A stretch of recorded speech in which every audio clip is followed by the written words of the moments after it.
So we have to come over to the practice session here. And we have Eleanor there. And I need to mute.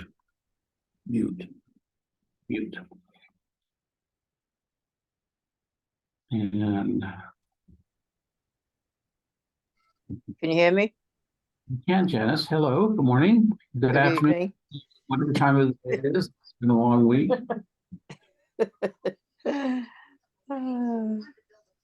Are we promoting? I think we are in Yeah. progress here. I see two attendees. Margarita Morales and Sue Viazizo.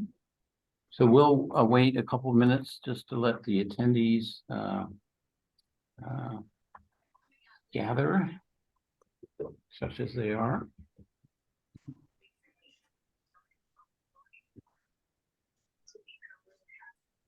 Can you guys hear me?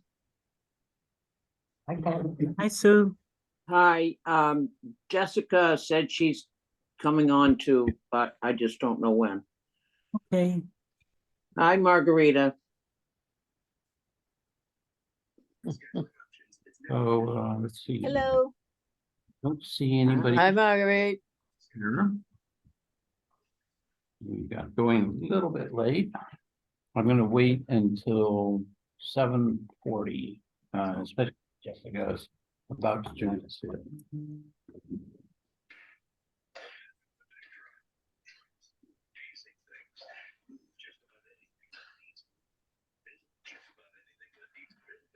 So about a minute and a half.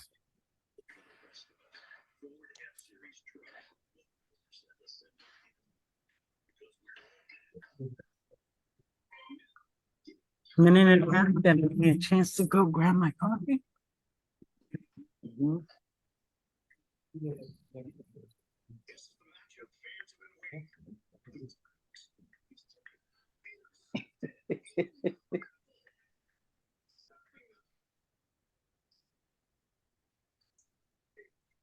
Am I the only resident here? Yeah. Oh Ross, my God. Ronald here in the real-time audience here. Oh, Ross is there? Okay. Oh, There is no question he is Red Sox royalty, but there is also no question Pedro Martinez has never forgotten. If somebody's got a video going in the back or something like that, we'll have to mute there.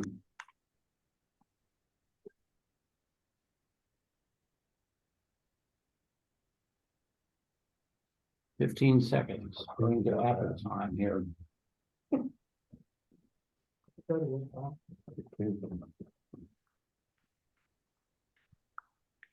Okay, you're all set there?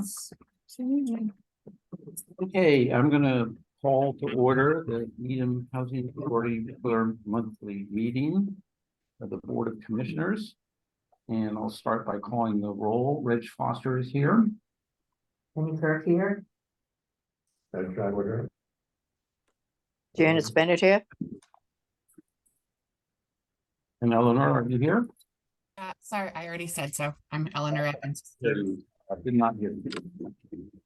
And we have a quorum of all five of our commissioners. I just wanted to note for the record that we're meeting on a hybrid basis, both in person and over Zoom, as permitted by Chapter 107 of the Acts of 2022 amendment that was enacted by Governor Healy and extended on March 29, 2023. And also note that the Secretary of the Needham Housing Authority, Ms. Osmond, prepared a public notice and posted that on November 6, 2023 with the clerk of the town of Needham. So I think they're all ready to proceed. I start with the announcements from the chair, and I have none at this time. And so we'll go right to resident input. And I see there's one resident present at the meeting, it appears. Oh, two. And so Ross, if you would like to go first, you got everything. And Sue, if you need, would like to speak, please raise your hand. Go ahead, Ross. First of all, I'd like to express the gratitude that I have for having this opportunity. I don't mean to abuse it or speak out of turn. Last regular meeting, I spoke and then stopped, and then I had a question. There were comments about 164 Linden that I was not aware of. The part that you commented that was going to be possibly the first building to come down. I didn't realize that that was actually part of the plan. I did learn a little bit more about the plan to tear down 164 Linden, and apparently it was mentioned in the relocation plan. I didn't see it any other place. So, and it was No apology needed, Ross. You know, it's very complicated, but I appreciate I it. embarrassed myself Yeah. by being offensive, and I didn't mean to do that. I meant No to interrupt. I worries. did interrupt you, Yeah. and but I meant it to be a point of order. You know, and my question was, is that, are we in a discussion now? Yeah. My time was over, but the discussion was continuing, so, and at any rate, I hope that can be a little bit more of a discussion about the use of 164 Linden. I think Rick Zamboni attached the number to when construction could start at the T-Chop meeting, and he was looking at 2025. So I think there's some time there. That building, which was designed, built, and used for residents and by residents, is still used. So that's all I have to say. Thank you. Okay, thanks so much. Sue, do you have, I just have, can you hear me? yes, we can. Go ahead. Okay, I just texted Janice, but I will speak on her behalf. We just spoke a few minutes ago. We did? You mean Jessica? She and I did, yeah. I didn't And- speak with you. Oh, a for few minutes ago. Jessica. Oh, yeah, okay, sorry. Jessica. So anyway, she said she spoke to Margarita today, and I think between the two of us, we've thought about, you know, meeting up with Margarita to see what we can do to resuscitate our tenant association, because right now people don't want it right now. So we've got to think of another way to get more people involved. So I think the three of us are going to be discussing different ways to, you know, get it going again. So. Well, that's great. You know, I think I speak for all the board and say, you know, it would be great if we could get that, the tenant association over here going again. And we're fully support whatever efforts that are being made to do that. So I've got my fingers crossed. Okay, me too. Right. So I'll be glad to give you any help whatsoever. You know that. I'm always Oh, here yeah. for the rest. Oh, yeah. Oh, yeah. Thank you. Yes, Okay. and I also wanted to call on Cheryl for 2 reasons, to comment on that, and then also we have a not new, but a not new person to NHA, but a new attendee, Margarita. Maybe you might also, you know, introduce her for those people who might not know who she is Great, thank and you. why she's here. Okay. So Margarita Morales is a former Massachusetts Union of Public Housing Tenants representative. And she has been hired as the acting assistant executive director. And Margarita will be a great support to me as we move forward with developing our policies and working with residents. Also, I want to say Sue and Janice and Ross that I spoke with Jessica briefly this afternoon. And she also mentioned the problems that you are having with trying to form a board. And so at the last conference, Mass Narrow Conference at Seacrest, I spoke with Annette Duke and Sarah Burns about the possibility of having a combined LTO with members from resident Linden and Chambers and Mhm. books. And so that's an idea that we are entertaining right now. We probably will have a combined group. because Can I there are, just comment on that? I think, there are a handful of people on the, that are interested, that participate regularly with, in Linden Chambers. And then there are a couple of people, on the Cooksbridge Tenant Association that participate regularly. So we really would have a board with those 5 people. And Annette, I brought this up to Annette Duke, the attorney for Mass Union. And she thought it was a great idea, and we were gonna flesh it out. So, go ahead. comment, Yes, Sorry. Janice, go ahead. yeah, back, when Pam Allen was the ED, I believe that subject was brought up, and she said that she was gonna do it. No, exactly, she was gonna separate seabeds and cooks and make 2 separate, and she was not able to do that because we were too close in proximity. But if we could reach across the aisle, that would be maybe some causation between federal and state. I'm not sure, how that process would work out, Cheryl. Yeah, it sounds like it's doable. Yeah, I think it's doable, and whatever it takes. I mean, I think whatever we need to get people interested again, and I'll say this every meeting for the rest of the next 2 or 3 years. If we are going forward with a major project here at Linden Chambers, the important components is to have a functioning and active and interested tennis association that can speak for the residents here. Because not, the thing about many residents is they have ideas, but they might not want to speak publicly. They have various different reasons, legitimate reasons for doing that. And a tenants association really provides a forum where that input, which otherwise is going to be lost and could be very valuable to the project, can be collected from the other residents, and not in a public meeting like this, where there are some of you that come and speak every month, but in a more kind of less intimidating setting sometimes, and then they can be collected and brought to us and brought as input to the project as it unfolds. And so very important if we can figure out how to get that going, in my opinion. I'm And all in favor. I'm sorry.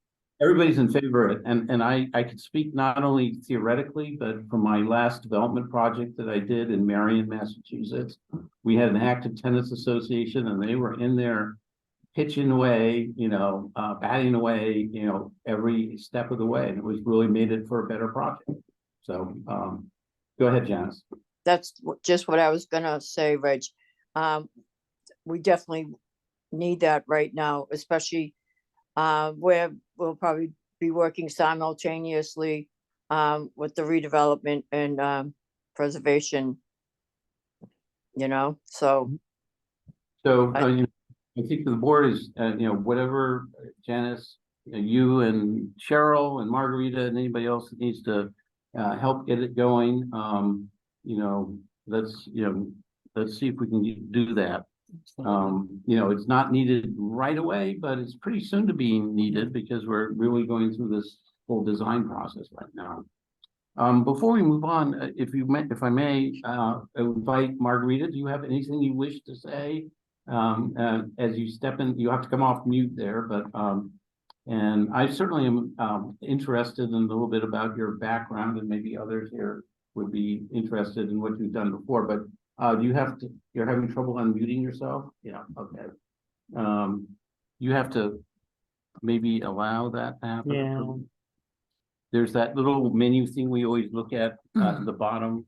You can Yeah. invite her to I unmute. did do Yeah. that. I invited you to unmute, Margarita. Not yet. Doesn't have it yet here. And then there's Change your name. it has all these little settings here. Yeah, no, it's not. It's on our end, Margarita. Stand by here. Yeah. You want to make me a co-host and see if I can do it here? No.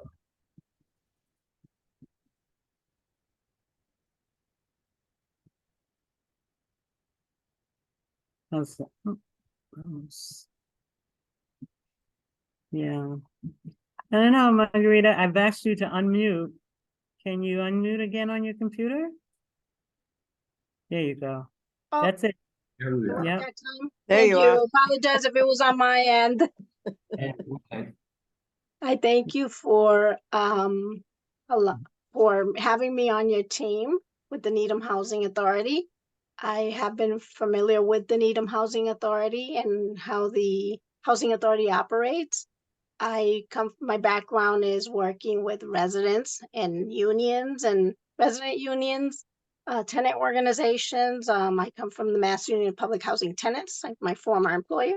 And yes, I have worked aggressively in helping form tenant organizations, encouraging, legislators to support residents and support housing authorities through legislation, bond bills, and making sure there's funding for housing authorities in particular and for resident organizations. But thank you so much. I would just comment that, help me out with pre-COVID, a year or so before pre-COVID, we were still struggling with the problem. We invited the gentleman who was the head of the Mass Tenants Union, whose name escaped me. Does Jack anybody remember? Cooper. Yes, so we actually did like a seminar with him, on how to form a tenants association 101. And it was really very valuable. I think, it's the follow-up. It's not just a matter of doing the seminar, but implementing the recommendation. Hopefully, now that you're on board, we have a Jack Cooper here every day who can really help Yep. break the ice jam here. Okay, yeah. I guess I can kind of be his protege in somewhat, in some fashion. I'll be the margarita one. Welcome aboard. Thank you. Thank you. Thank you. Welcome, Margarita. Thank you so much. It's a So pleasure. we're going to go to our regular agenda. For the elect, it's a light agenda, although there's a lot to report on the PRI. So, but a huge amount of things have happened in the last month. So we'll get there when we get there. So we'll first start with our review and approval of the bill and schedule and check warrant and the High Rock Homes check warrant. We'll start with the NHA warrant of $361,661.33. And before we have any discussion, do I hear a motion to approve it? Move to approve from Penny Kurt. And do I have a second from somebody? Second, Second from Janice. Any questions on this month's warrant? Hearing none, I will call the roll call vote. Those of you who don't know, when you do a hybrid meeting with hybrid commissioners, you have to have each vote by roll call vote. So Reg Foster votes aye. Eleanor Evans votes aye. Ed Shadler votes aye. Janice Bennett votes aye. We have our order, so we do it efficiently here, hopefully. Okay, we have A2, the HRH, High Rock Homes LLC, bill schedule and check warrant of $43,733.56. Do I have a motion to approve that? So move. A second? Second by Penny Kirk. Any questions or comments on that for the executive director? Hearing none, we'll call the roll. Reg Foster votes aye. Eleanor Evans votes aye. Janice Bennett, aye. And that passes unanimously 5-0. This is the point where I would like to comment on behalf of Cheryl and myself that it was very discombobulating to have the meeting moved up 1 week. And all of a sudden we had one less week to get everything ready. And I note that we don't have the minutes for tonight, do we? Yeah, yeah. And we don't, you got several things in late deliveries of various standard reports and so forth, and that is the reason. So, and it even extended to things we had to do with our consultants. It just was a kind of, I didn't realize what, how much into the routine we were. So hopefully now that we've made that transition, we'll be better. apologies to the board members for all of that. So we move to agenda item B, information discussion, executive director's report. Over to you, Cheryl. Okay, and so you have in your packet the monthly financial report for September, and I can more than happy to answer any questions that you may have on this report. Any questions for Cheryl? Onward. And then you received under separate cover, a copy of the monthly management report, as well as the I changed the name from occupancy to vacancies because we're really reporting on the number of vacancies that we have. Good point. And then work orders. Mhm. So I'm not sure if you have any questions on those. Which just arrived today, so again. Well, it actually arrived yesterday. Or I think. yesterday, yeah. Yesterday. Any questions? Okay. Okay, and then the next one is a staffing report. So I was able to hire a Ross service coordinator. Her name is Elizabeth Fay. A very, very qualified young lady.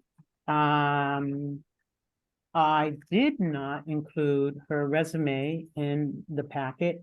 And I also did not include the letter, the recommendations that were so high on her behalf. But I will forward that to you under separate cover. But I'm very pleased about her hire. She is going to be very enthusiastic and bring a lot to the table in terms of services for our residents. So I'm really looking forward to working with her. Again, her name is Elizabeth Fay. And in terms of our staffing update, everything else is going along well. We had a great staff meeting this morning. The staff is just doing a great job. Does anyone have any questions on staffing? Yes. Is Elizabeth full-time, 40 hours, yes. And I really apologize for not did want to share that with you. The Her resume resume. and the Recommendations. Yeah. comments from her recommenders. So perhaps you can, we'll keep a list of things to send out afterwards. And, okay. Okay. Great. All right. She is actually starting on the 14th, which I think is next Monday. So, I have HUD and EOHLC updates here, but nothing new to report. The 5-year plan has been submitted. It's in Caitlin Johnson's hands for field office with the HUD field office. And I haven't heard anything yet on its approval. She looked it over and said it looks great and gave me glowing reviews. So I will let you know as soon as I hear back from Maura O'Brien, who will approve the plan. Well, thank you for getting that snafu untangled because you inherited that problem from 2021 And COVID era here. And she did tell me that the next 5-year plan is due October 2024. So And yay to the RAB board. yay to the RAB board, who's been very, very Yes. helpful. So Good thank point. you. Thank you. Thank you. Okay, so that's the HUD and EOHLC updates. The next one is the wage match. This item, the board has certified that that the person who conducts wage match, which was Nada Sanchez, has been certified, has taken the ethics certification that she understands the responsibility of keeping that information private. And this form actually gets uploaded to HOLC. HLC. to just part of our reporting piece. So I've included that, this document in your packet. It's on the last page. It's the, board acknowledgement and approval of, the wage match, that takes place, as part of our, verifying income on state public housing residents. So, I'm not sure if anyone has any questions. Any questions? We're gonna do the resolution after the questions. This is just routine. This is just routine. It's it's part of the normal reporting that happens. This actually, When you Need have it. a key person that leaves. yeah, yes. Right. Yes. All right. Is well, that a form that's sent out annually with the recertification, Cheryl? Not, not to, this particular form that you are voting on tonight is just to, verify that, you are aware that, ethics. Oh, of the Privacy Act? Yes, yes. Okay, ethics okay. To this form With- because Within the agency? within the agency, one person, and that's been NADA, who verifies income on the state for the state residents. And so now this person will, I have to verify, Blair, another person that will verify income for in NADA's place.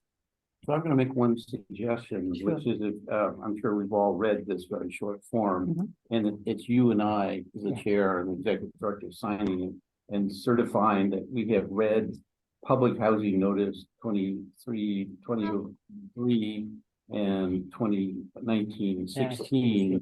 Yeah. That again, I think if we had 4 weeks between meetings, we might have remembered to send that to the board as an informational item, although it's just you and me who is, Yeah. you know, certifying. So I would add as a number 2 thing to send out, if we so keep track, number 2 thing to Yep. send out to the board is, yeah, just so they have a copy of that for their files. And then the resolution is going to be a board resolution authorizing the board chair and the executive director to sign this on behalf of the Needham Housing Authority. Okay. And do I hear a motion to that effect from somebody? Moved by Penny Kirk, Second, second by Janice Bennett. Any further discussion? Hearing none, I will call the roll again. Time. Eleanor Evans votes aye. Penny Kirk votes aye. Janice Bennett, aye. That passes unanimously. Okay, and then the next item is just a 5-year plan. I mentioned it has been submitted. The repositioning application, I believe it's been submitted. No, there was a last minute snafu that was reported to us today. Oh. Remember, you know, Okay. I know it's a blur when you get to your PRI meeting of the week here. So let's submit it. We tried to submit it. But because of the delays, you know, sort of beyond our control, there is a, how can I put this simply? There's a time period between when it's reviewed by the RAD, the tenancy committee, and when it needs to be submitted. That's not more than 60 days. And we may have a technical footfall, but our Cambridge consultant says there's a technical workaround on that as well. So we haven't, they've implemented that, and we're gonna see if it works this weekend. Tomorrow's a holiday, for anybody who doesn't know that. So that, you know, official state holiday, and so there's nobody gonna be sort of working with us on the HUD end here to try to kind of see if this workaround works. So, but it's real soon.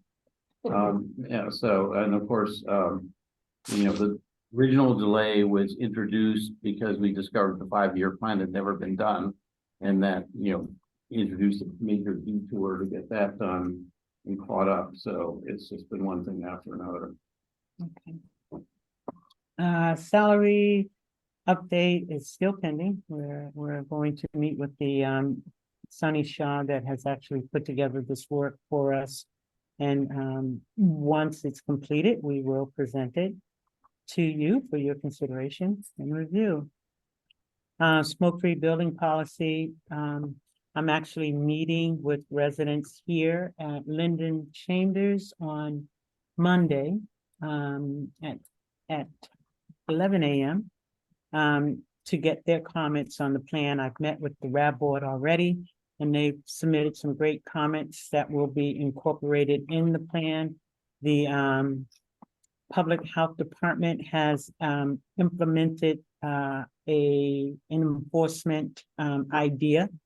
And all of that information will be put together and brought back to the for your consideration and review for our at our December 14th meeting. Smoke-free building policy, still working on it. Cheryl, did you skip number 7? Seabed's Cook repositioning? Well, that's what Reg just spoke about, the application. Snafu, Yeah. where there's a 60-week trick, 60-day, Oh, okay, okay, thank you. yeah, between getting resident comments and then actually submitting it to HUD. So, but stay tuned. For hopefully the Cambridge people have figured a workaround here. So, Okay, thank you. there's nothing wrong with the plan, as you heard from Cheryl. The first impression from our Caitlin Jensen was that it looked really good. Yeah, so we're very happy, pleased with the way it's put together. Good. So, any other questions or comments, Cheryl? So let's move on to the PRI, and this is going to be a bit long. There's been a ton of stuff going on, which is all good. So, so I'm going to just take it one at a time. If you have any questions. Also, you all received the Cambridge report earlier this afternoon, or late this afternoon. I think we received it earlier this afternoon, and Cheryl didn't have time to send it out. But if anybody wants a hard copy of it here, I brought it. You got it. Okay. And so we, but what I'm going to just go through is like the sort of key things from the board point of view that have been happening here, starting with the Linden Chamber redevelopment project. So the first thing is that in the last month, we've done this very extensive community engagement process where we've had 2 neighbor meetings and 1 resident resident meeting. We've done a meeting with the Conservation Commission. We've done a meeting with the fire department. We've sent out emails and so forth and so on.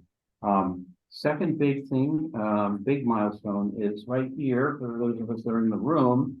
This is a half size 65-page plan of the schematic design here that was delivered on time by BHA, and this is the draft, and it's under review. Everybody's scrutinizing, but if anybody wants a copy, a physical copy, they can have a copy. You need to let me know, and we'll have it printed for you. It lays out everything you would ever want to know about what this is, what we envision this project to be. I'm not going to get into details here, but if the board would like to have a presentation at some point, we can do that. Or the other thing you can do is watch the most recent planning board presentation, or one of the other presentations. So we're currently in the schematic design review period. So what does that mean?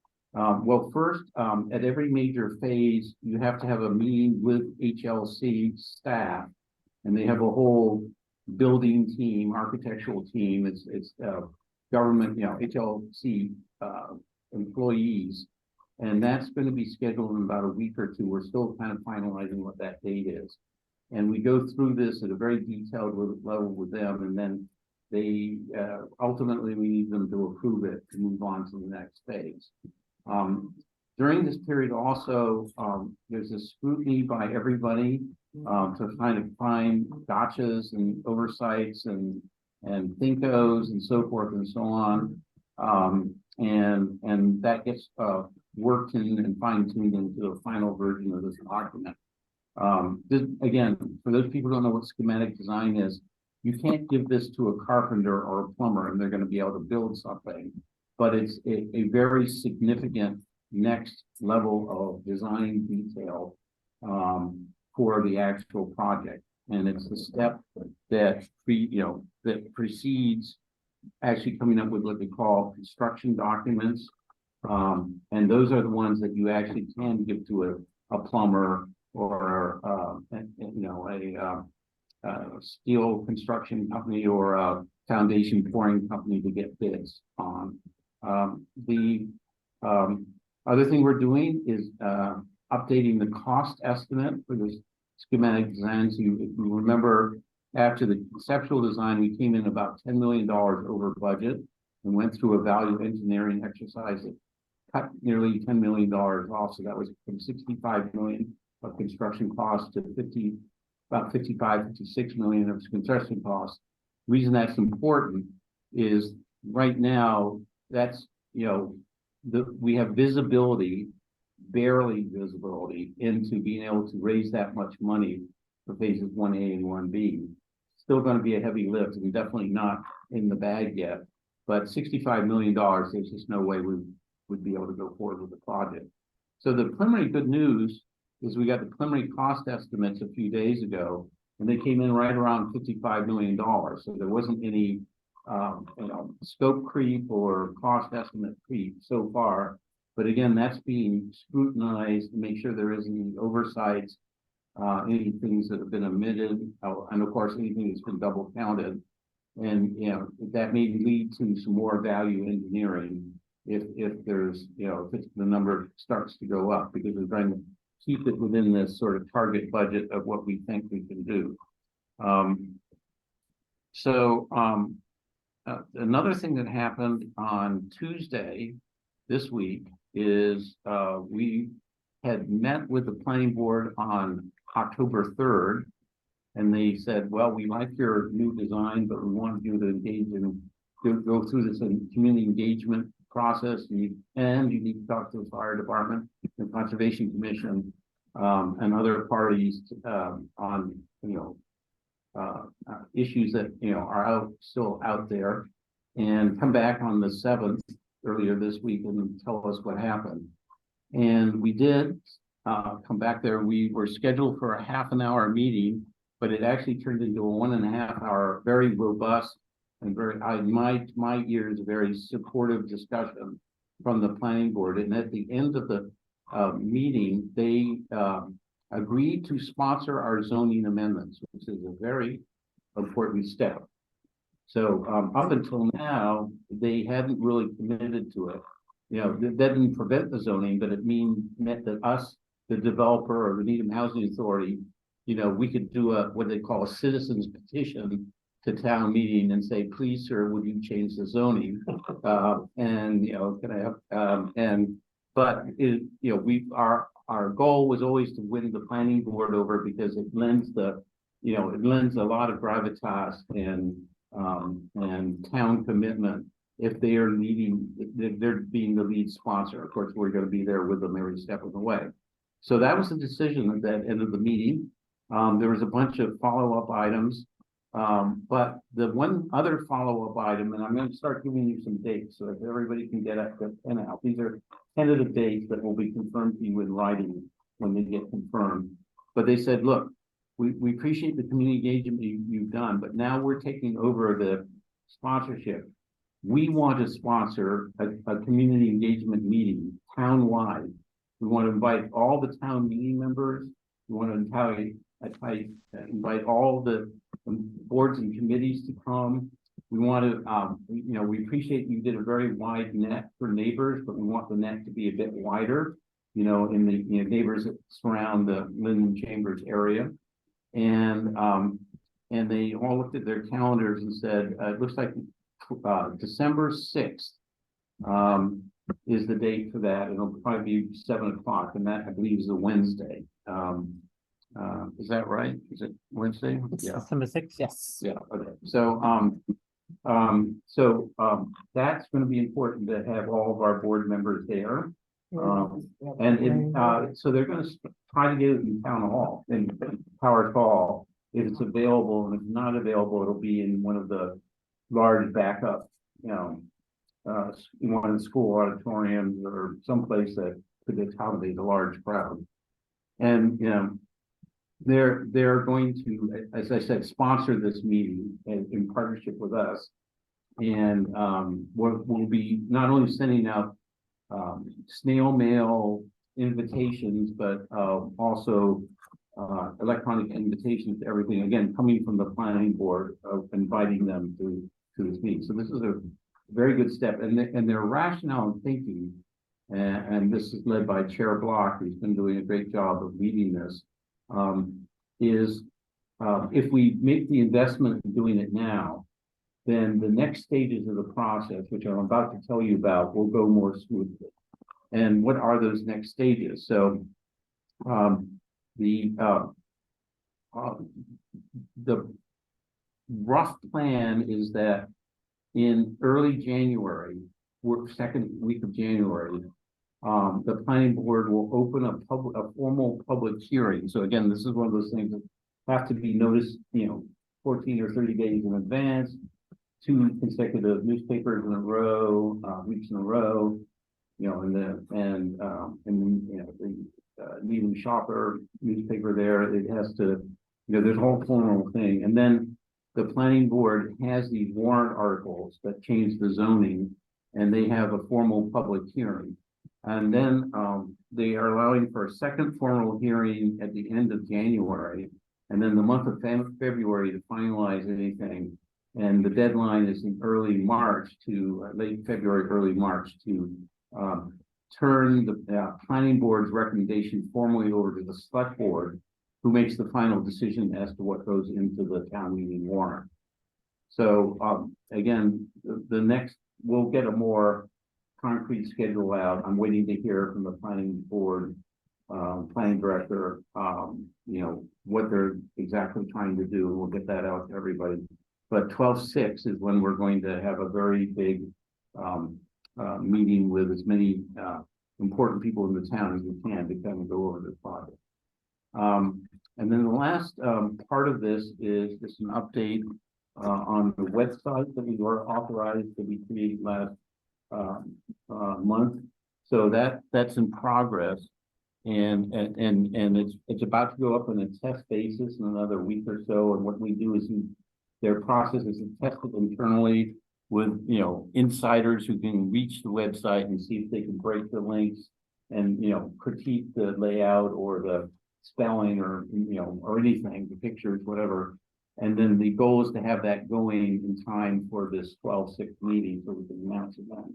And that will look, be professionally done. It's kind of look like what a Muzzy Ford developer would put out there if they were trying to convince the town to do an $80 million project, which is basically the other kind of punchline for today, which is that overall it's nearly $80 million that we're going to have to raise to do this, of which I'm going to get to in a minute. We're going to ask the town to make a CPA contribution. So let me stop there before I go on to seabeds and Cook and see if anybody has any comments or questions or any needs for additional information or documents. We haven't bombarded the board with, like a copy of the planning board presentation from Tuesday or anything else, but it's all available to make, easily to send you if you want, if you didn't go to the meeting yourself. I just want to comment that I read everything you sent out earlier this evening, or late this afternoon, sorry.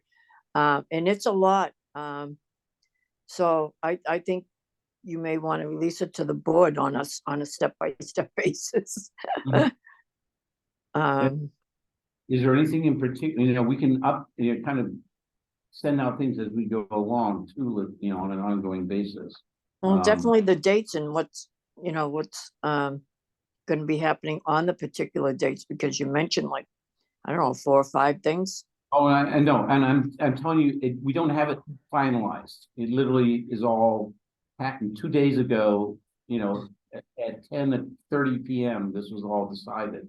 So, we're still looking for open meeting halls and, you know, confirming that we're not meeting on a day that other boards can't make it and so forth and so on. So, Right, well, you know, in particular, the meeting that, excuse me, all boards are gonna be meeting. Will the board itself be questioned by, you know, any town participant? I mean, is it gonna be like Q&A with us or?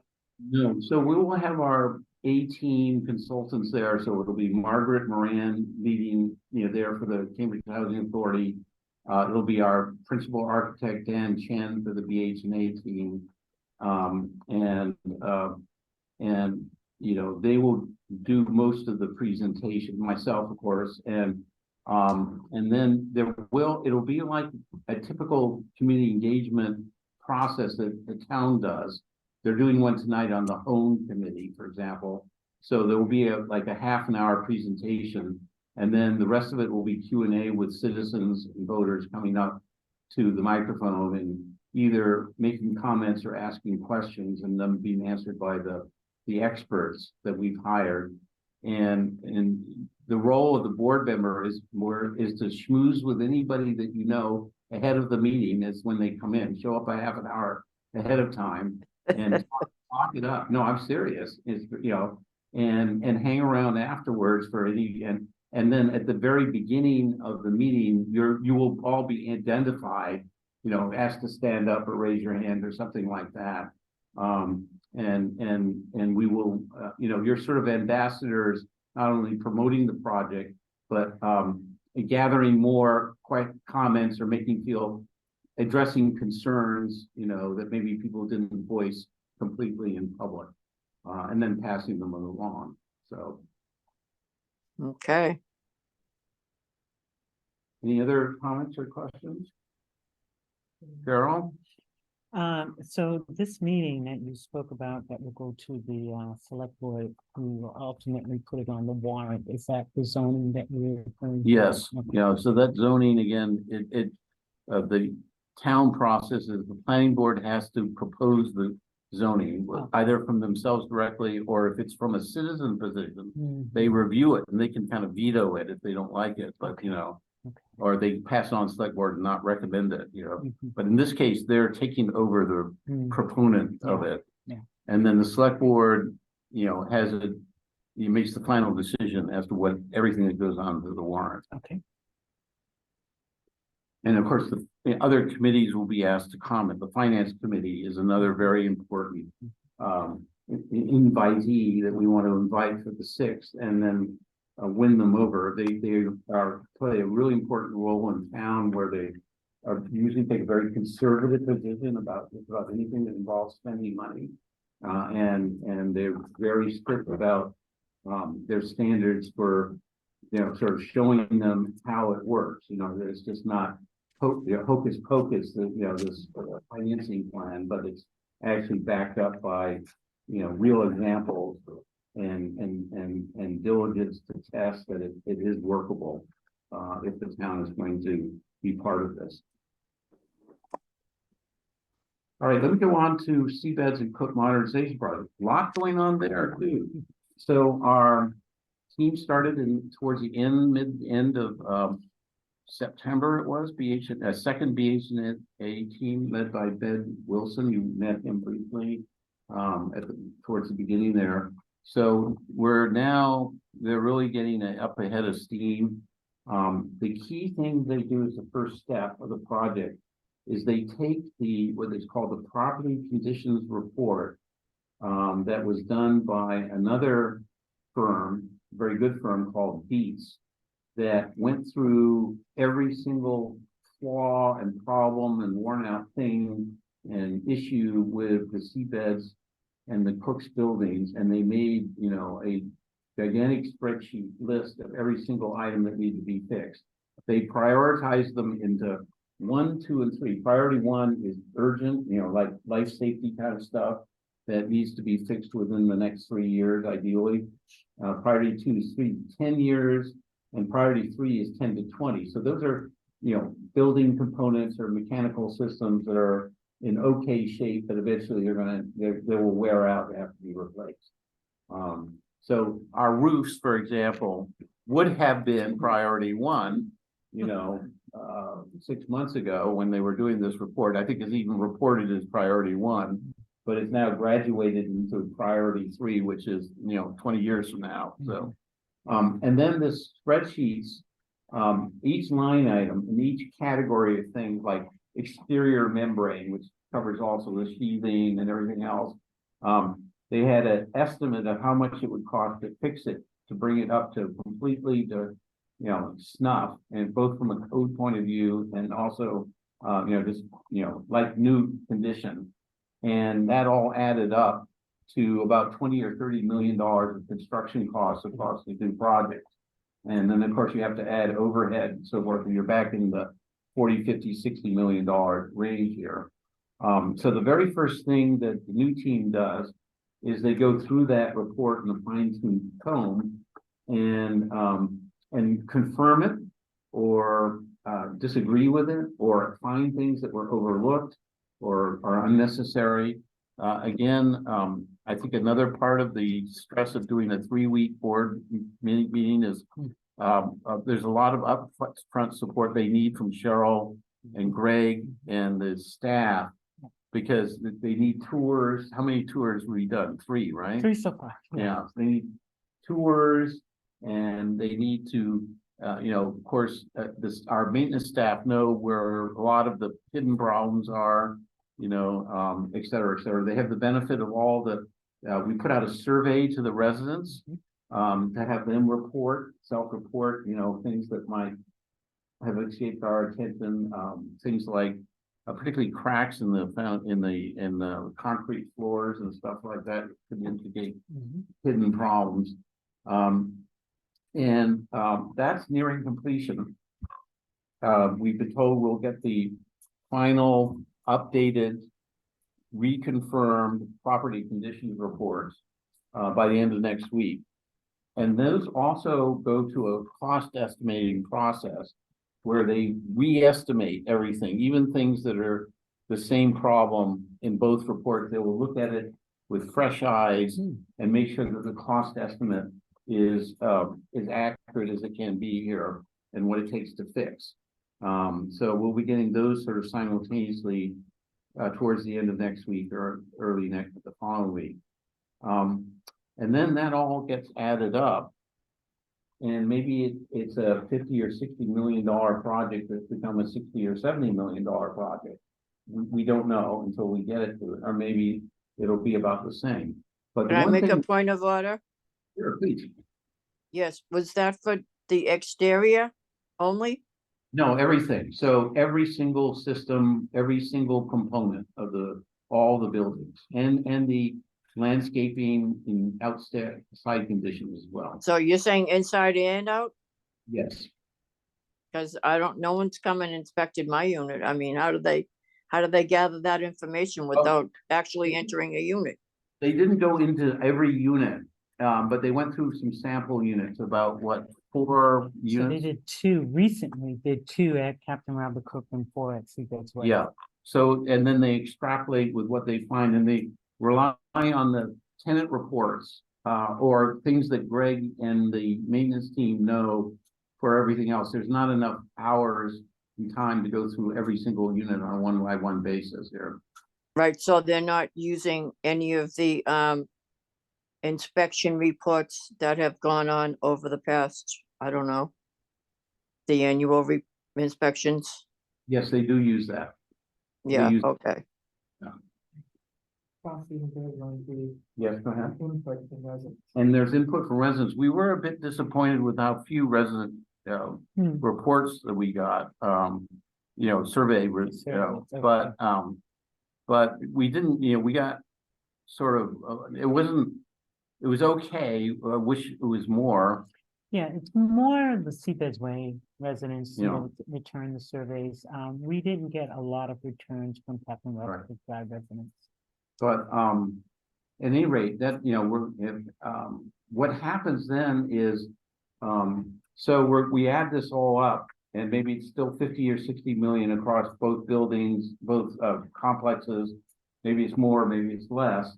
But then the next thing we do is our Cambridge Housing Authority consultant team takes the financial model that where we take the new revenues that we have going to realize through the repositioning that we talked about. So it's about $1 million more per year than we are getting now.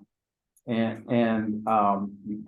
that then can finance a certain amount of debt, you know, mortgages and so forth and so on. And they also, there's a bunch of other funding sources that we call the financial layer cake. We've been through this a few times in our board trainings, but there is one now that we've had since the beginning of the year, that based on the preliminary work we did. Now that has to be updated because the one big thing that's changed since the beginning of the year, as we have all read in the newspapers, is financing has, you know, has doubled in cost. You know, so what used to be, you know, on a homeowner's basis, you know, 3% mortgages this time last year are now same mortgage, 7%, same, you know, same credit rating, it's 7% instead of 3%. So unfortunately, that cuts down the amount of borrowing that we can do. And so you have to take both how much we need to do and the priorities and compare that to how much money we can raise and see, and that may not turn out very well. I'm fearing, you know, a little bit fearful about that. And if it doesn't, then you have to sort of look at, we thought this time last year we could do all the priority 1, 2, and 3 items. I think probably some of you with good memory remember them saying that. It may turn out that we may have to, you know, at least do priority 1s and 2s, or most of the 2s, but make some choices about what we do and what we defer, recognizing that, you know, of course, life safety and things have to come first. So stay tuned for that. But that's kind of where we're at right now. I just hope they're not gonna do it in phases, because they say phase 1, phase 2, and phase 3 and 4 never comes. No, exactly. You've said that before, and the answer has been no. We'd like to basically. I mean, just look at the siding up at Captain Robert Cook, you know? You said that, and the answer. And back 15 years ago, Reg, the kitchens, same thing. I'm sitting here with a 40-year-old kitchen. Thank God I cleaned my house. Yeah. No, your point is well taken, and it's remembered, but I'm just trying to give you the honest truth that when the financing costs have doubled, you know, we should cross our fingers, but expect that there may be some choices to make. Yeah, we may come to fruition our reality that it's gonna turn out to be in phases, and you know, I'd be so disappointed if that happened, but I'd rather work our tails off to raise the money if we could. Yeah, well, and you got to think that, again, we're just estimating it now. We're not going to actually start construction until the end of 2025, and that's only until, assuming that we are able to win the competitive funding round for the other parts of the layer cake, the long-term, the low-income housing tax credits, and that we won't know until spring of 2025. So, and we may have to go 2 rounds. So by then, maybe the interest rates have gone down again. So Hopefully. So stay tuned is all I can say. Any other questions though about this part of the report? Those are good comments, Janice. So the other part of the Seabeds and Cook project is we asked the new team that came on board to do a mini master plan process. And that's been coming along. That was in parallel with this existing conditions confirmation. And of course, the beginning is just the team getting up to speed. And that's coming along with some very interesting options for future development at the Seabeds and Cook site. Again, everybody remembers that we have 11 acres there and only 78 units, 76 units, you know, and there's possibly room for more. And realize that in 2019, when we got the facilities management report from Abacus, and they said, for example, you could put this 61 unit building sort of sitting on where the berm is between the two developments. And, you know, and that's just the back of the envelope idea. So there's been a next level drill down on not only that option, but they've come up with several other options that are very interesting. Not ready to be reviewed by the board, but maybe next meeting will be. And what's partly interesting about them is that we may be coming up with like 2 or 3 versions. So, you know, let's say 5 years from now, we don't know whether the need is going to be for more family housing or more senior housing or a mix of both. We don't know 5 years from now. We know today that we would like to have some more 1-bedroom family housing or general unrestricted housing, because we don't have any 1-bedroom units right now for families that need to downsize because they're overhoused, you know, and that would be very handy to have. So they're looking at all those issues, and they're also looking at the elevator issues at Seabeds and Cook. And they're really coming up with some out-of-the-box ideas that I don't even want to tantalize people with. I'll talk to you one-on-one about if you want, but I don't want to talk about it in a public meeting because they're not ripe enough, you know, and I don't want to get people either upset or excited about something that isn't going to happen for 5 years or more. But, you know, at some point, I'm going to want the board to weigh in along, of course, Cheryl and staff is weighing in every day and every week as we iterate this thing. But actually quite, would you agree with me? Quite, innovative and, Quite innovative. and creative. And creative, yes, Yeah. quite innovative. And it's sort of exciting to know that we have that kind of potential in the future. And part of the reason for doing this is when we go forward with the Seabeds and Cook, first repositioning and then close a financing deal where we bring in outside money and a development partner. You lock everything down for 15 years. And so the issue is that if we think there's future development potential in Seabeds and Cook, because we have the 11 acres, that has to be written into the development partner agreement and into the investment documents that has a carve out that allows for that to happen in the future. Otherwise, you can't do it, easily, or can't do it at all, because once the banks and all the other parts of the investment community commit to a deal and you come along and say, oh, now we want to take another couple acres and do something else with it.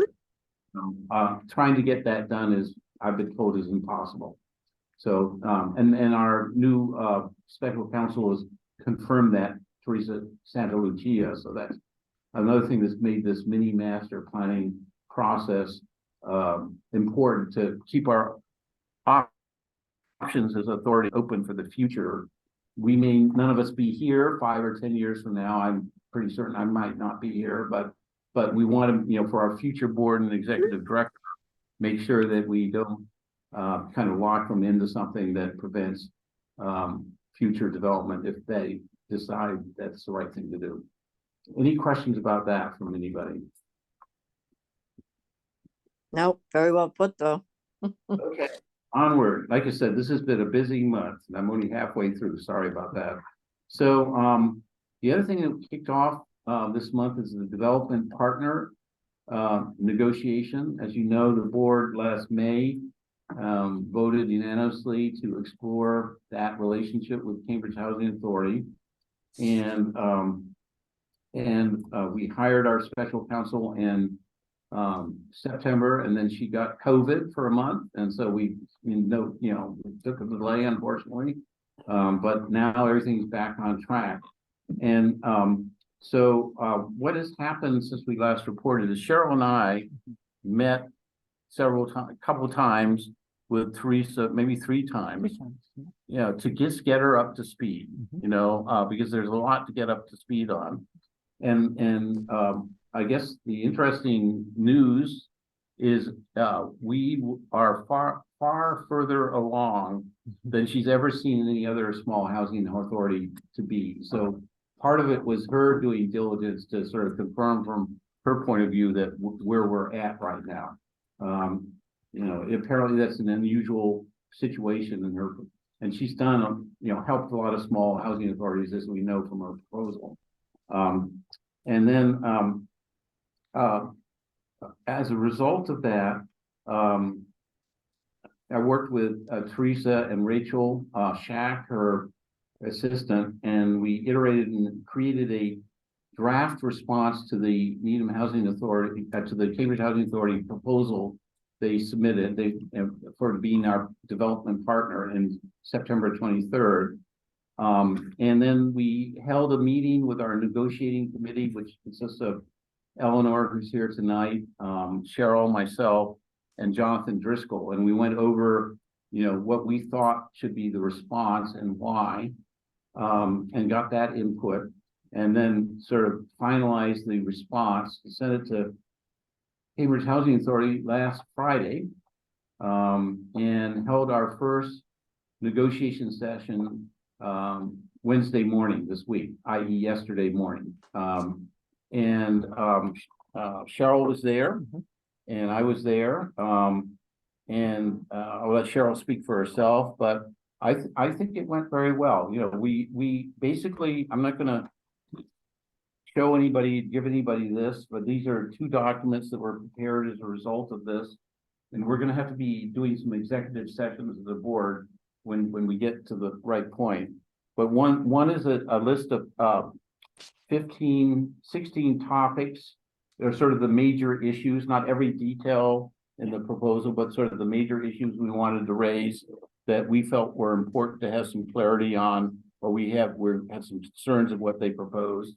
And then the other document is this list of about 30 called major actions that are points where we feel that the Needham Housing Authority board needs to have some say or approval powers for an action. So just a simple example, if Cambridge Housing Authority is the developer or the investment partnership wants to sell their financial interest to some other third party. The Bank of America is one of the parties, they do the emission, but then they decide to sell it to Deutsche Bank or something like that. That's a hypothetical example, but something where we think it's in our fiduciary interest as a housing authority, the ultimately responsible for this, to have some say. And there are various forms of having say. So those were, we went over that yesterday morning's meeting. Yeah. And had a good give and take. We had sent them out in advance on the Friday before. Can I make a point of order, Rich? Sure, yeah. Are you basically saying, well, hypothetically saying that our interest could be sold out to a undesirable developer? No, I'm not hypothetically saying that. I'm saying we would want to prevent that from happening. Well, that's what I meant. Yeah, so we want some say. If it's Is that why we're executing this development for the board to have that backup plan? well, it's important, and it may not even be this board, but the board. Well, yeah, Again, it's hard to explain this without looking at specific examples, and I'm not giving them on purpose for a public meeting. And I'm going to tell you how the board is going to get involved in this in 1 second when I get to the next point here. oh, okay. But absolutely, it's something that and Cheryl has been raising interest. I'll give another example, which is, what is the role of the Needham Housing Authority staff after this deal closes? And getting very granular about that. We'll have, and again, we made specific proposals about that, and they're considering them. They didn't tell us to go fly a kite about anything. What we had is an exchange of viewpoints, and we would ask, we'd say, this is what we want, and why did you ask for that? With that, we don't understand, and they would explain their point of view and their position and their rationale, and it was all very civil. Do you want to comment on the discussion? Well, the only thing that I really just wanted to add is that Teresa Santa Lucia is outstanding. She's just brilliant in her work that she does, and she's giving us great advice.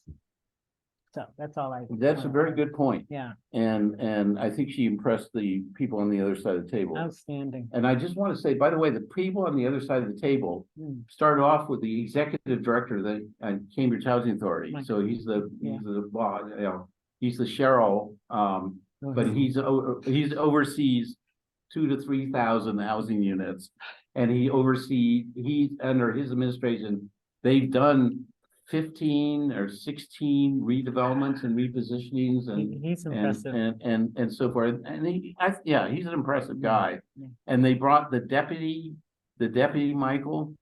They brought their asset manager. They brought their A-team people. They brought their attorney, Sue Cohen, who's legendary in the public housing industry. Unfortunately, she's retiring at the end of the year, but she not until the end of the year, so we got the benefit of that. And her replacement was there. So it was the negotiation at the highest level. And I would say yesterday, they asked me to stay for the day so they could introduce me to coincidentally, the CHA board of directors met yesterday afternoon at 5:30, just a regular monthly meeting, just like us. So they invited me to stay for the first few minutes and be introduced to the board, because guess what? They have a board that needs to be convinced that it's a good idea to sign up for this project with the Needham Housing Authority. It was sort of funny, deja vu all over again is all I could really say, for me to be sort of at that position. But they were very knowledgeable, very nice. They let me speak for a few minutes about what we had done over the last couple of years. Yeah, and so one of the things is that, they're starting the process in reverse of making sure that we aren't strangers at the highest level of oversight at the Cambridge Housing Authority here. So, I'll just finish. Let's see. So the other thing we did is lay out a schedule. So get your date pen out here again. And again, this is all tentative to be confirmed in writing, but from a board point of view and a negotiation committee check-in point of view, so that's you, Eleanor, we set a goal of the end of the year to have a final draft term sheet, which has all the terms and conditions worked out. And of course, at the end of the year means like December 22nd or something like that, because we do have the holiday period. Eleanor, we're looking for a check-in probably with the negotiation committee in the week of the 11th. Before that, we defined a negotiation schedule with 2 more meetings between that and the 11th. That's face-to-face or Zoom meetings where Cambridge will get back with their responses to our proposals and their proposals for solving issues that came up with them yesterday and vice versa. So 2 of sessions are sort of Rachel, I would say, did most of the negotiating, and with me chiming in from time to time here. But I'd say it was fair. She really kind of gets what we're looking for at this point, right? Teresa, yes, she's Yeah. outstanding. Yeah. So Cheryl was impressed. So doesn't get better than that. So yeah, you have high standards, and then from a board point of view, the idea is the goal is take a week off for vacation and then bring the board in, and this is only if it's being recommended by the negotiating committee as well. So we still need to make sure that happens before we get to this final draft of the term sheet. But if we get there, then, in the first 2 weeks of the board, what, um, we kind of gravitate around is 2 board meetings. One that is in that first week of January, the week of January 2nd. So that's Tuesday this time, New Year's Day is on the first Monday. And that would be a training session. These would not be public meetings. The training session would not be a public meeting because it's a training session. Because there's no way that the uninvolved board members, and I'm looking at Janice and Penny and Ed, can't just sort of consider the term sheet without having that training session. And that would be conducted by Teresa. And then, assuming that is sufficient and we don't need to do another training session, and we'll sort of make a judgment at the end. But she thinks she can cover the basics, not just basics, but really important things that from a fiduciary point of view, the board members need to know and be able to ask her questions about in private and not in a public meeting.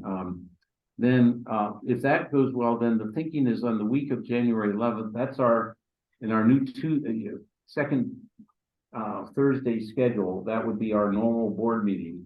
And either as a executive session following our normal board meeting or a separate special meeting to be determined by the preference of the board, actually, and schedules. But either way, maybe it's a regular board meeting. It doesn't start at 7:30, but starts earlier.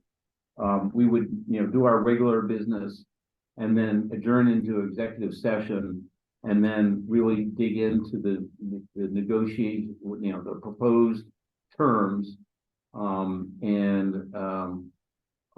Ultimately it's the board's decision as to whether we accept any and all of those terms. Point of order, Reg. Yeah. On that particular meeting, you talk about starting early and then getting into, are you talking about just getting the housing authority business done and then going right into executive session without basically anything else on the agenda? That's one alternative. The other one is to do it as a different special meeting. We would, under the open meeting law, we would still open it as a public, session and then immediately adjourn into a executive session where nobody else can attend, using one of the 10 exceptions or reasons, one of which is a negotiating agreement and coming up with terms. We can't approve. Let's say we go through that and we approve the term sheet. The board is satisfied that we have the best term sheet in the best interest of the housing authority, NEMA housing authorities we're going to be able to get. We can't approve it in executive session. We have to come back out in open session And reapprove it, yeah. Well, not just sort of say, based on all these things we talked about in secret, we're going to approve it. We have to do a little bit more than that to be in good faith compliance with the open meeting law here. So, so, we may, may do that meeting. Let's say it is on the 11th. We may do that, and the board may have some concerns that need to be taken back to Cambridge Housing Authority and further negotiated with them. That's certainly a possible outcome. I would just say it depends on how full the agenda is that week, whether we make it a separate meeting. If it's a long agenda, as they have been lately, we should probably go with separate. That's just my opinion. But we do have a bunch of meetings coming up now that I think of it too, so. Anybody have an opinion on that? Frequently knowing how our meetings get extended, Yeah. I think perhaps it's separate. That sounds better to you. Yeah, okay. So we'll do that.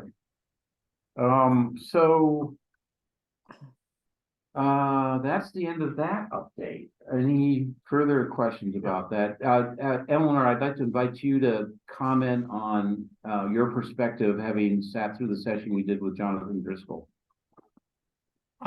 Well, I thought it was a good session. Teresa and Rachel had put and I guess working with Reg and Cheryl had put together a matrix of the key issues to be decided. So that was very helpful. And so we went through that, and Teresa had made and Rachel had made some recommendations, and we went through and discussed some of the key points for discussion and landed there. And that gave the team who was meeting with Cambridge the roadmap for their discussions with Cambridge. Thanks. Yeah, and I thought Jonathan was really helpful too. He brought up a lot of good points in terms of staffing and things like that. Yep. So, So, we're doing our best to use our team, our smaller team, the negotiating team, to kind of be a representative sample of everybody, to make sure we get the right major issues on the table sooner rather than later, and cut to the chase.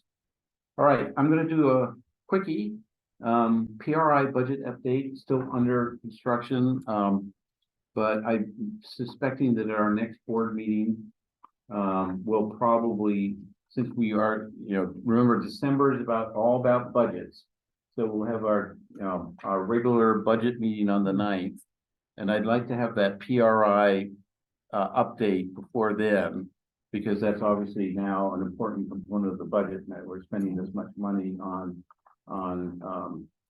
doing the redevelopment project and the seabed way modernization project. But no news for tonight. Another thing that happened, yes, sir, ma'am. What I said probably misspoke, right? You said the The- 9th, I think it's the 7th. it's at the bottom of our agenda. It's the 7th, Thursday the 7th. We were setting aside for a special board meeting that we do every year. I have Rick Shaw in. We go through the whole budget from soup to nuts and approve the budget for submission to HLC. And that is also the federal budget. And then our regular meeting is the second Tuesday, which is the 14th of December. Right. And that's, You just said December 9th, would be myself. I meant Is that right? 7th, thank you, yeah, right. Pardon me. Long week. I'll move on to the Community Preservation Committee meeting that was held this week. On the 30th of October, we decided not to pick Halloween, so as not to, jinx ourselves here or anything, but we sent in the $5.5 million NHA CPA funding application that we approved at our special meeting earlier that week. We did not change the amount, so it's still 5.5 million, and that's based on our best understanding of the latest estimates out of the preliminary estimates out of this schematic design, that should do the trick when combined with all the other sources of financing in the layer cake. And the Community Preservation Committee met yesterday evening and approved our application as eligible for funding under the CPA. That was kind of a foregone conclusion because they had done the same thing a year ago on the application we submitted and then withdrew. The other thing they did is to assign 2 members to be our liaisons. Those are the people on the committee who are assigned to work with us directly throughout the process, and that turned out to be Dave Herrer and Laura Dorfman. And they were both involved on last year's committee. They have a lot of turnover on the committee this year. Peter Pignator left, who was obviously very knowledgeable and very involved in what we were trying to do, and also Rick Zimbone, who also term limited out. They've been replaced by all the new members are on board. Just started like literally a month ago, except for 1 seat is still open. The moderator hasn't filled yet. But there's 8 out of the 9 CPC members now on board, but several of them are new. but Dave Hera and Laura Dorfman are not, so that's a good thing. And just in case you don't know who these people are, Dave is the Conservation Commission representative, which is, and also this year's chair of the Conservation Commission. So we've actually been before him quite a few times in that capacity, because one of the issues of designing this new, more intensely developed, more dense development replacement is that we have these wetlands all around that are sort of really constraining. But he's been very constructive in his comments, and it's great to have him in this capacity as well. Laura Dorfman is likewise an experienced member of the CPC, which is good.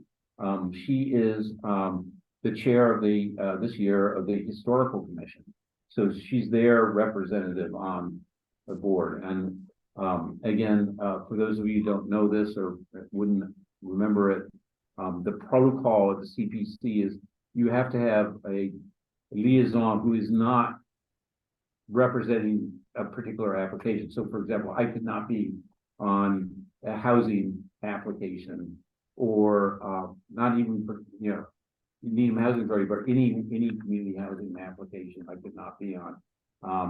The Parks and Recreational rec can't be, you know, on his project.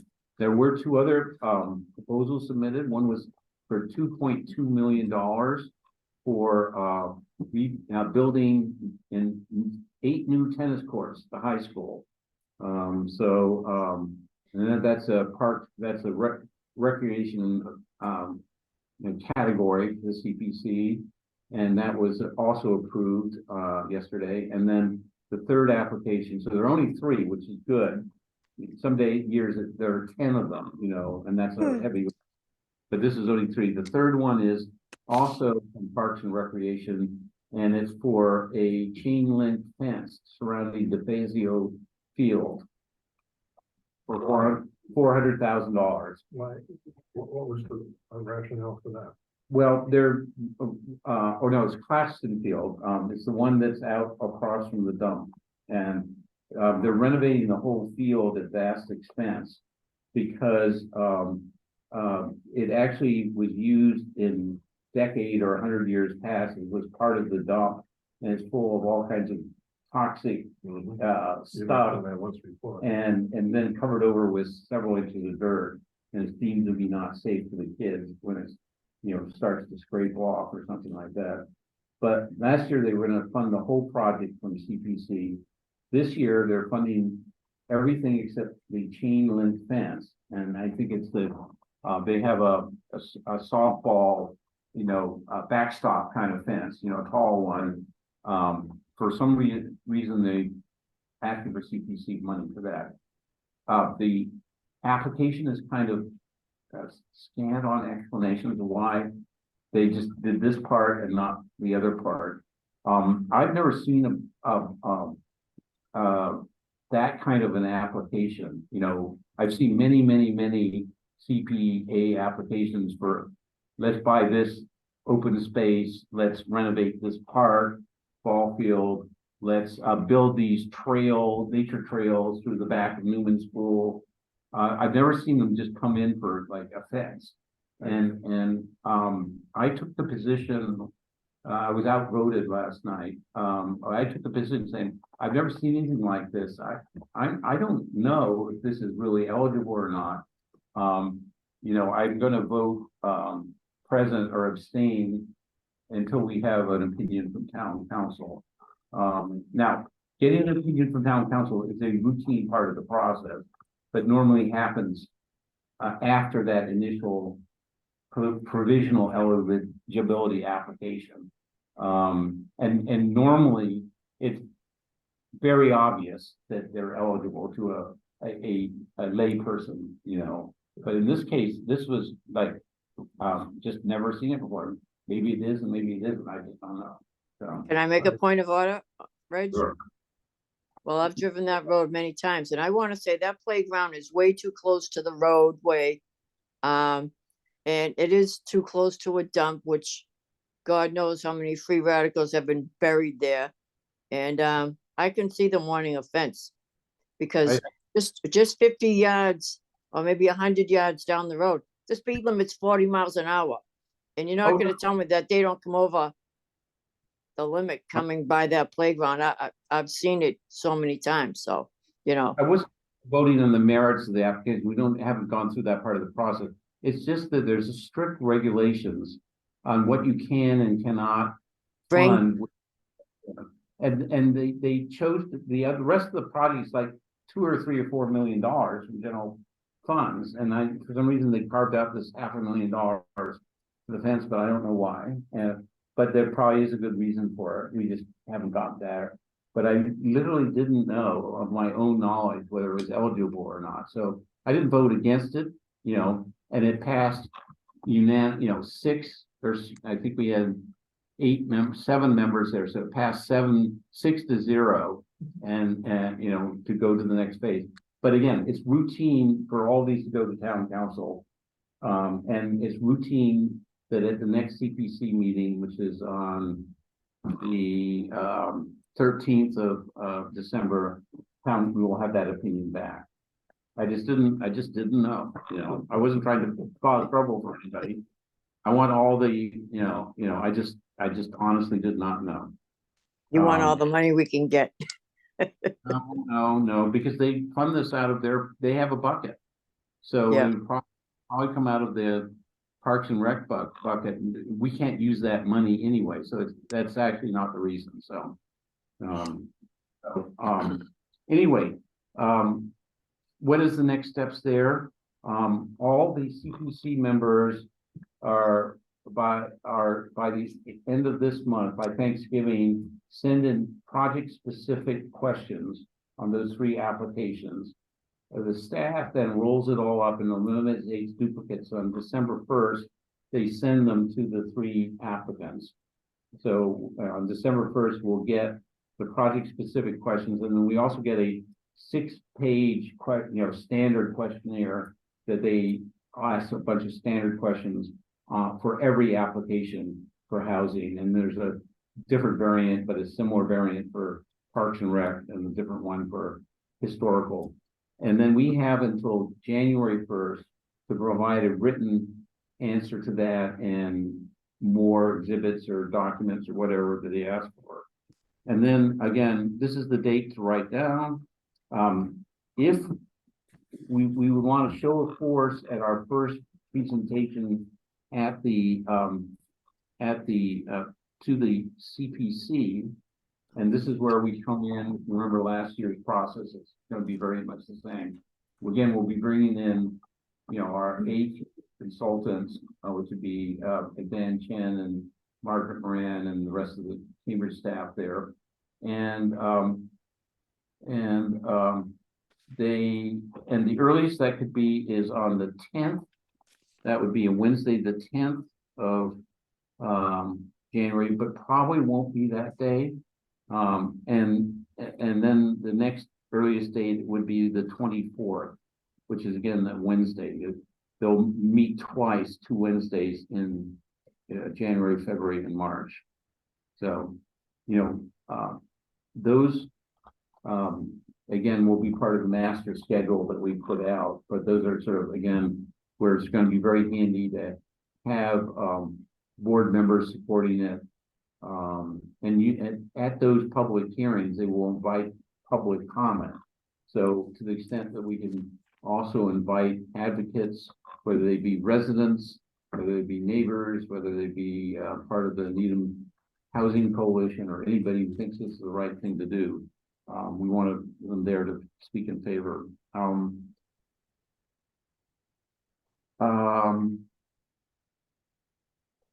Any questions on that? One more to go, and okay. If that wasn't enough to happen this year, you remember the Town Finance Community Housing Oversight Committee, known as TCHOC, that's formed to oversee, town finance community housing oversights project, town finance community housing projects. And I sent around the charter for that and the membership. It's an A-team staff, member committee. It's got the former chair of the finance committee. It's got our current select board chair. It has it has Peter Pinkerton on it and Rick Zambone is on it. It's two appointees. It has a at-large appointee that, and it also has a representative of the Affordable Housing Trust. And I'm sure I'm forgetting somebody I should remember. And then also is the staffer is Katie Kane, who's the deputy town manager. So, and that's Denise, forgot the most important person, Denise Darrell is on it, who is I'd say our strongest supporter, obviously. So they met on Monday and it was the first time they met so far. So it was all about understanding the charter and trying to work out ambiguities in the charter and roles and responsibilities and where does their oversight, leave off and community preservation committees pick up and, so forth and same thing for the finance committee.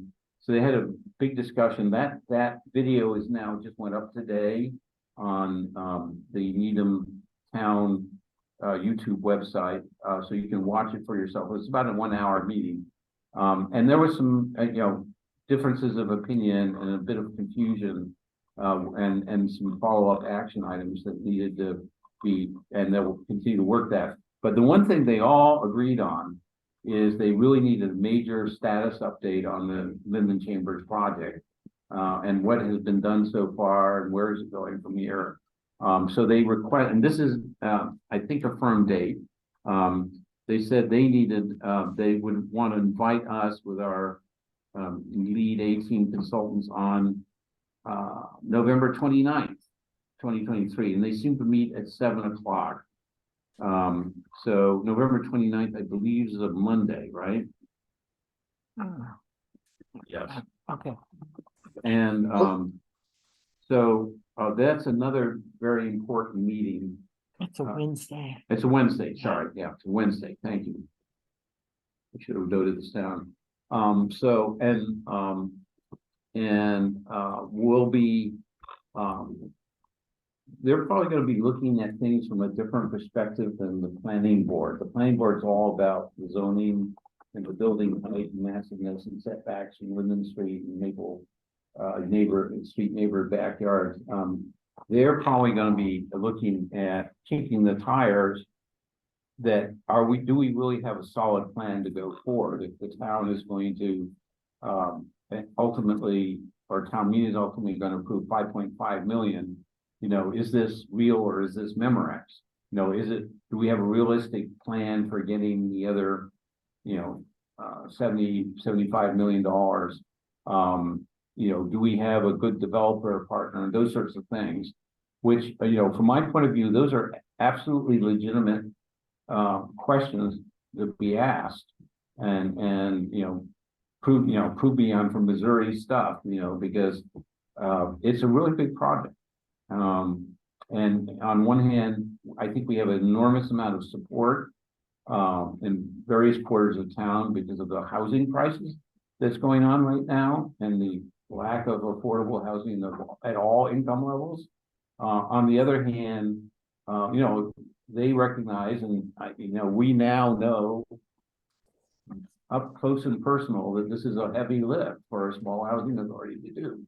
And the only reason we've been able to get this far is because we've had really, really great third-party consultants helping us along the way. But that needs to continue for the next 2 or 3 or 4 years to get this thing built.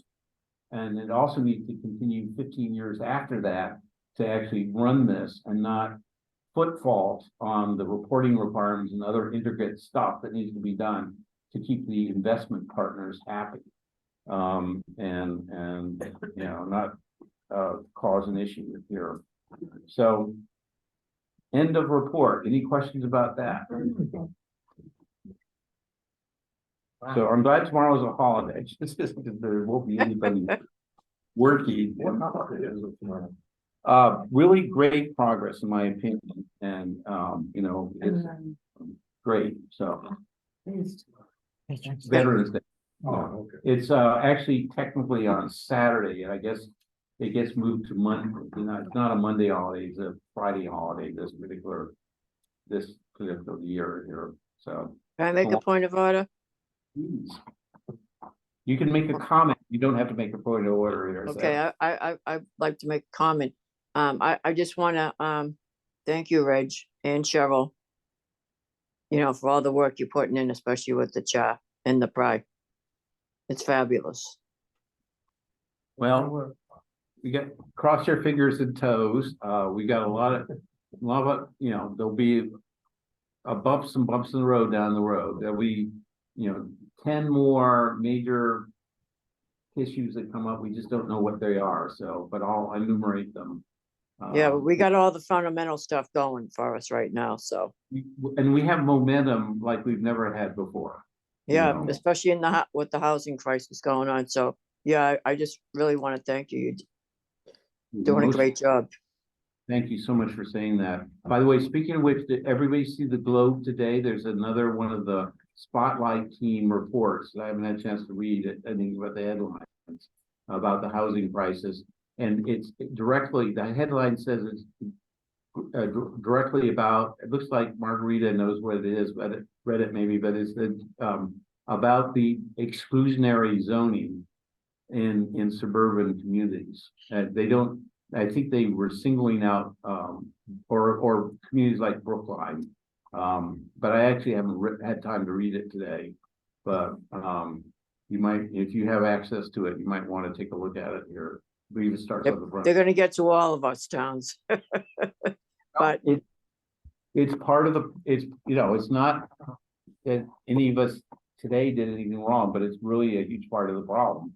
unless Because they shut the borders down, they're gonna keep on coming and we're gonna have to house them.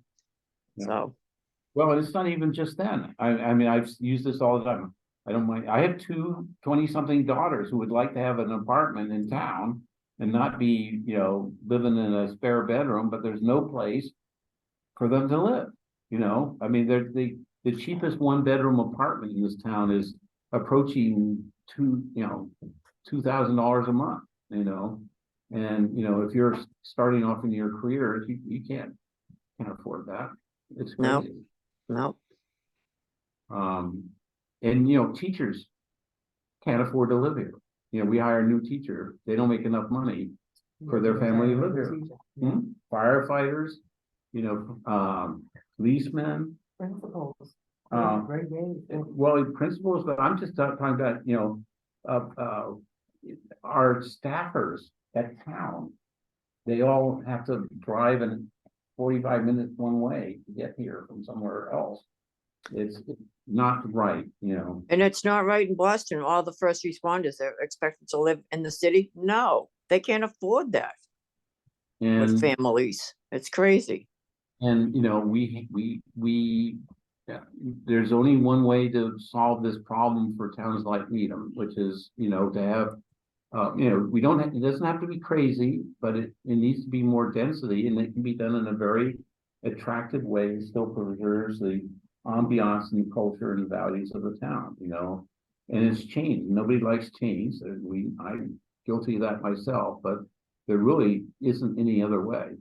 So now don't get me on my soapbox because I'm the fire here. So Right. I think got a couple more agenda items here. Cheryl, Yeah. status update. All right, so the paving project at Seabed's Way, Captain Robert Cook Drive and Linden Chambers, that's just a placeholder that I will start to see some movement on this item in January when they go out to bid.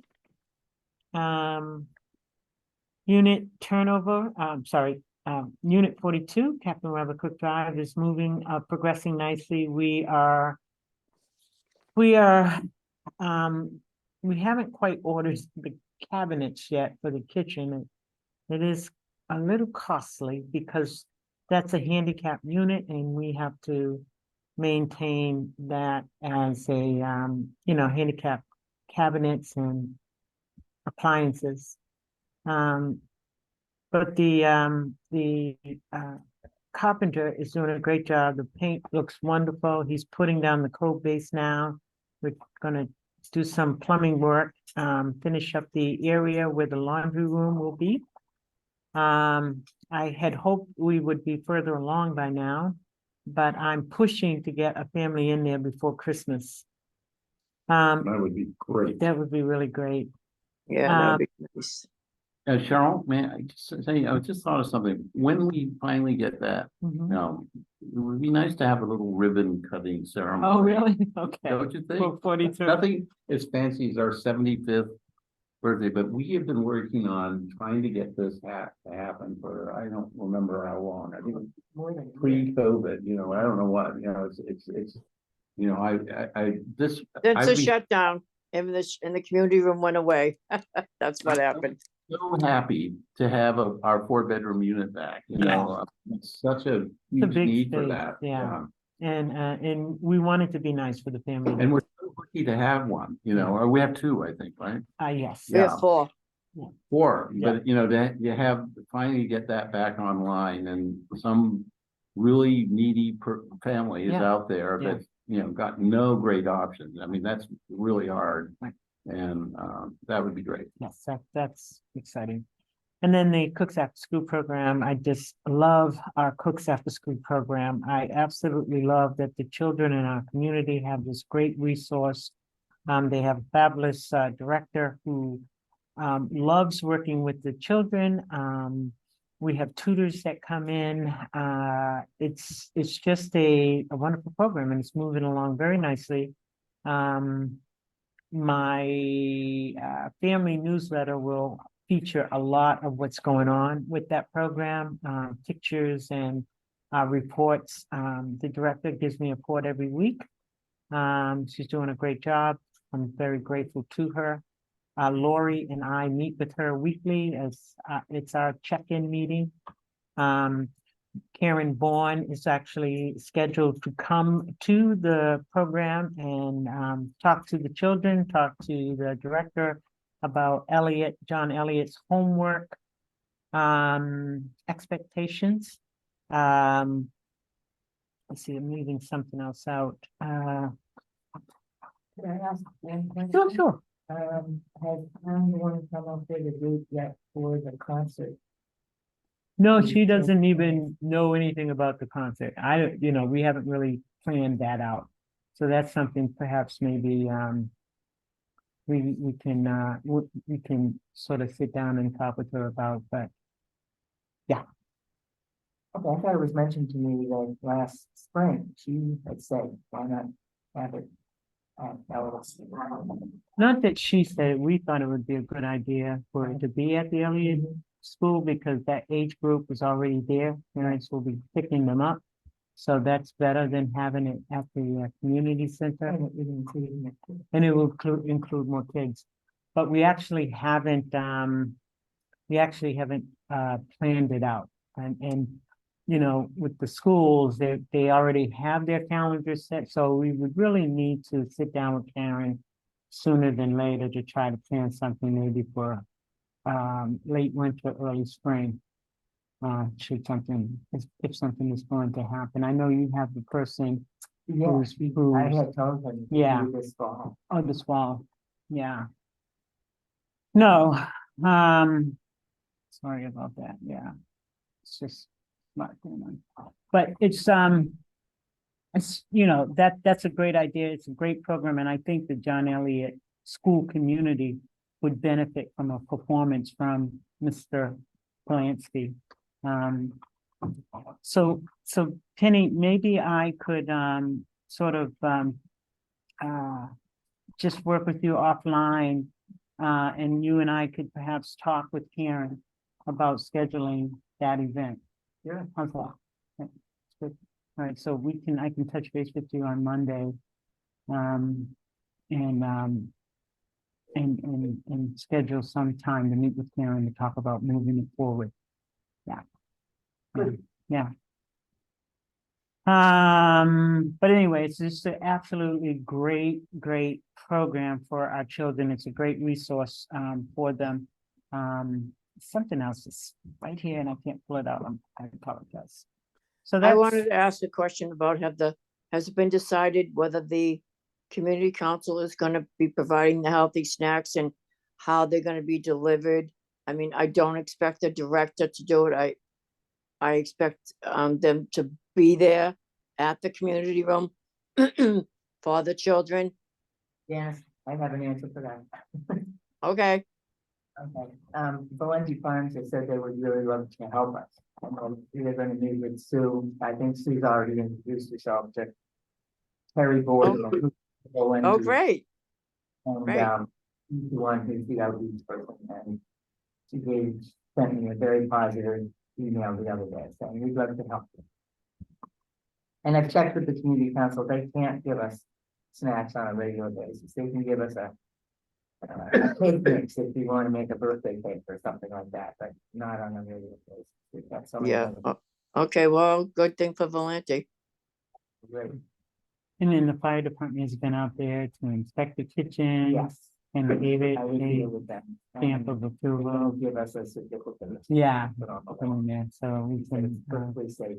yeah, very safe cooking. We're just making sure that all of the students have their permission / waiver form on file with us. We don't want anyone to get hurt.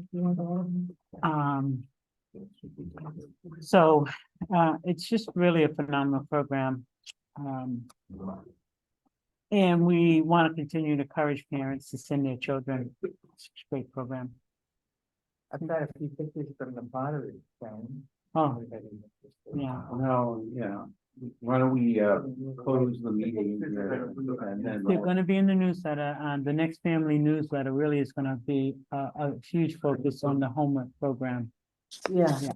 Computer class, I had to buy a new one, Mm. and now we have to buy a new printer. Uh, But Fun. I'm going to be sending an article to the hometown with the Okay. pottery. So, ladies and Yeah. gentlemen, I think we're at the end of the agenda. We're at new business appointment of the Needham Housing Authority Representative, Needham Council on Aging, and we discovered, I was under the impression that the Needham Housing Authority representative was appointed by the, or nominated by the Needham Housing Authority, but I've been received information that that may not be the case just yesterday. Which was a huge, surprised me. I need to be researched, so we're gonna postpone this agenda item so we get more information and report to the board next month. I would be willing to volunteer. To be a, no, to. Liaison. Liaison. And anybody else? That's right. I forgot that the task from last time around was to see if the board members had anybody who would be interested. It's not a liaison, you're actually appointed as a member of the Council on Aging. So it's not a liaison thing, it's, you have to attend their meetings and participate in their decisions and it's like being part of another board. Right, but it has to be one of us, right? I know it's somebody we designate. I thought it was somebody that we appointed. It doesn't have to be a commissioner. It can be, I did check that part. It can be somebody else.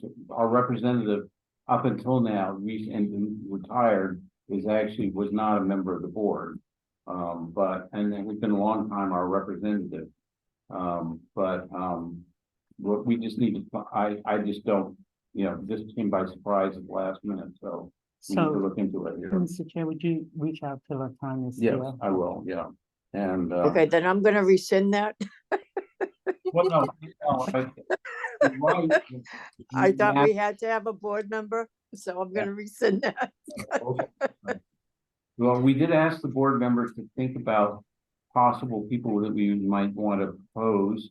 But maybe, I think it's premature to talk about that tonight before we get this, what the administrative procedure is supposed to be, get that straightened out here. So, stay tuned. And I think that we're at the end of the agenda, so 9:30, it's not too bad for us. Do we have a motion? 9:29, do I hear a motion to adjourn here? I move to return. I second. Second, And, Penny beat me. Margarita says goodbye. We have to vote though before we go away. So Reg Foster votes aye. Eleanor Evans votes aye. Tyler votes aye. Jenny Clerk votes aye. Janice Bennett, aye. And I declare this meeting adjourned. Thank you very much, everybody. Great meeting, and we'll see you on a week earlier on the night of the budget, a special meeting here at 7. So, thank you. Bye-bye. Bye. Bye-bye.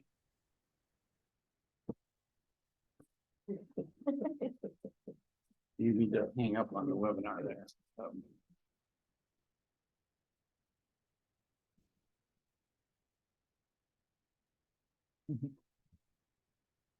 I'm not gonna be able to get to Latanya until next